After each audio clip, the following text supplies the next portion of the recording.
Bismillahirrahmanirrahim. Dalam sirah Nabawiyah ini masih menceritakan agama bangsa Arab pada saat itu. Jadi yang dipegang masih kebanyakan bangsa Arab waktu itu, yaitu agama tauhid yang diajarkan oleh nenek moyangnya, yaitu Nabi Allah Ibrahim alaihissalam. Akan tetapi seiring berjalannya waktu, makin lama makin terkikis agama yang dibawa oleh Nabi Ibrahim alaihissalam. Namun meskipun begitu masih adalah sisa-sisa dari syiar ajaran Nabi Ibrahim. Saat itu muncullah yang namanya Umar bin Luhai. Umar bin Luhai ini menjadi pemimpin dari Bani Khuza'ah. Beliau terkenal seorang yang arif dan bijaksana, bersedekah, perhatian terhadap urusan-urusan agama, dianggap juga sebagai seorang ulama yang memiliki keutamaan. Suatu ketika Umar bin Luhai ini melakukan perjalanan ke Syam. Di sana beliau melihat orang-orang Syam yang sedang menyembah berhala. Nah, menurut Umar bin Luhai ini, Syam merupakan tempat diturunkannya para rasul dan kitab, sehingga penyembahan terhadap berhala tadi menurut Umar bin Luhai dianggap sesuatu yang baik dan benar. Nah, maka ketika pulang lagi ke Mekah, Umar bin Luhai ini membawa patung Hubal. Lalu si patung Hubal ini diletakkanlah di Ka'bah. Selanjutnya Umar bin Luhai ini menyeru penduduk Mekah untuk menyekutukan Allah.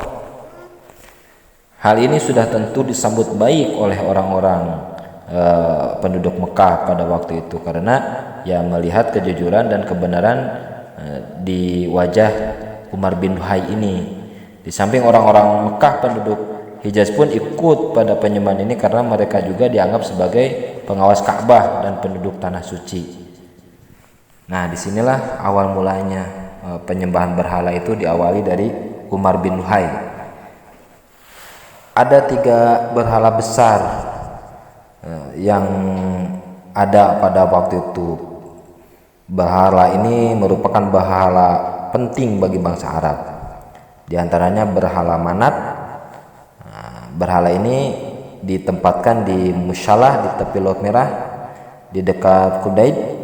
Terus ada juga berhala Lata ditempatkan di Taif, dan juga ada namanya berhala Uzza. Nah, berhala ini ditempatkan di Zati Irqi. Nah, semenjak ada ketiga berhala besar ini, kemusyrikan di bangsa Arab pada waktu itu semakin tersebar ke seluruh penjuru jazirah Arab.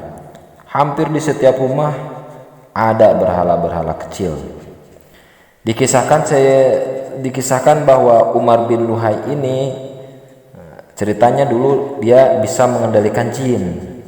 Nah, jin tersebut selalu memberitahu Umar bahwa berhala-berhala kaum Nuh, yaitu Wud, Suwa, Yagut, Ya'uq, dan Nasr terpendam di Najd.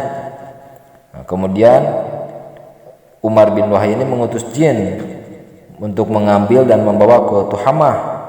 Nah, ketika para penziarah yang menunaikan haji datang, berhala-berhala tersebut diserahkan kepada kabilah-kabilah dan membawanya pulang ke daerahnya masing-masing. Semakin ke sini, kabilah-kabilah mengikuti jalan Umar bin Luhai ini. Jadi mereka menjadikan berhala sebagai Tuhan mereka. Mereka mendirikan rumah-rumah itu, di dalamnya selalu ada berhala. Bahkan mereka juga membangun rumah-rumah berhala. Nah, contohnya seperti Dzul Khalasah yang yaitu milik Daus, Khut'am, dan Buzailah di negeri Yaman. Seluruh kabilah mempunyai rumah-rumah berhala tempat menyembah mereka. Demikian tersebarnya kemusyrikan dan paganisme atau paham keberhalaan di jazirah Arab. Masjidil Haram dipenuhi berhala-berhala. Di tepi Ka'bah ada berhala yang berupa patung Nabi Ibrahim alaihissalam dan Nabi Ismail alaihissalam yang sedang memegang anak panah untuk undian. Nah, maka ketika Rasulullah SAW menaklukkan kota Mekah, baginda Rasul menemukan berhala di Baitul Haram sebanyak 360 berhala. Lalu baginda Rasul menghancurkan dan memerintahkan kaum muslimin untuk membakar berhala tersebut. Di kalangan bangsa Arab jahiliyah pada waktu itu ada tradisi sebagai upacara penyembahan. Tradisi ini diciptakan oleh Umar bin Luhai tadi. Nah, yaitu seluruh orang itu menganggap apa yang karena seluruh orang menganggap apa yang dilakukan oleh Umar bin Luhai itu merupakan bid'ah yang baik, padahal itu telah menyimpang dari ajaran Nabi Ibrahim alaihissalam. Nah, di antara tradisi yang diciptakan oleh Umar bin Luhai ini, di antaranya yang pertama, mereka mendatangi berhala tersebut lalu mengelilinginya sambil berkemat kamit.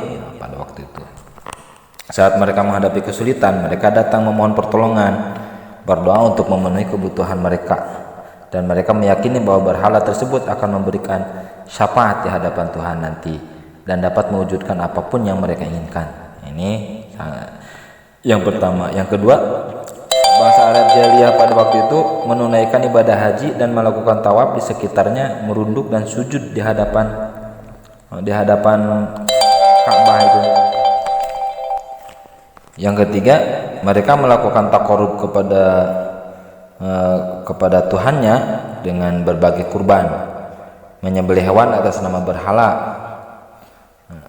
Yang keempat, jenis taqarrub yang lain yaitu dengan menghususkan sebagian dari makanan dan minuman yang mereka pilih untuk berhala.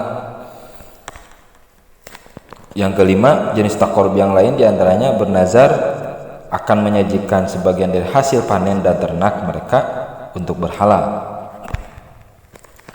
Nah, selain itu juga orang-orang Arab pada waktu itu punya kebiasaan mengundi nasib dengan menggunakan anak panah. Al-azlam artinya anak panah yang tidak memakai bulu di ujungnya. Anak panah itu ada 3 macam. Yang pertama, anak panah yang diberi tanda, ada yang bertanda ya, ada juga yang bertanda tidak.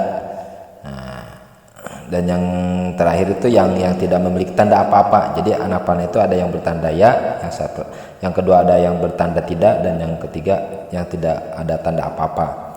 Nah, mereka pada waktu itu mengundi apa yang mereka inginkan dengan anak panah itu, seperti ingin melakukan perjalanan, pernikahan dan sebagainya. Jadi jika saat diundi yang keluar anak pada yang bertanda ya, maka mereka melaksanakan rencananya. Tapi kalau yang keluarnya ternyata tidak, maka mereka menundanya sampai tahun berikutnya. Nah, kemudian diundi lagi, begitu seterusnya. Nah, namun kalau yang keluar itu anak panah yang tidak memiliki tanda, dia mengulang lagi undian sampai keluar salah satu yang antara tanda ya atau tidak tadi. Nah, tadi anak panah yang diberi tanda ya, yang tadi pertama itu. Yang kedua, jenis anak panah yang diberi tanda air, bayaran dan tebusan. Sedangkan jenis yang ketiga adalah anak panah yang bertanda dari golongan kalian. Yang kedua diberi tanda bukan dari golongan kalian. Nah, dan yang satu lagi diberi tanda mushak, artinya yang diangkat. Ini dipergunakan bila memperkarakan silsilah keturunan seseorang. Jadi pertama kali mereka menghadap kepada berhala Hubal, mereka membawa kurban 100 dirham atau 100 suar kurban, lalu memberikan kepada orang yang akan mengundinya. Jika saat diundi keluar anak panah yang bertanda dari golongan kalian, maka diputuskan orang tersebut adalah golongan mereka gitu. Tapi jika yang keluar anak panah bertanda bukan dari golongan kalian, ini berarti orang tersebut bukan dari golongan mereka. Namun jika yang keluar anak panah yang bertanda al-mushak, maka orang tersebut tidak memiliki silsilah keturunan di antara mereka gitu. Begitu juga dengan perjudian, undian.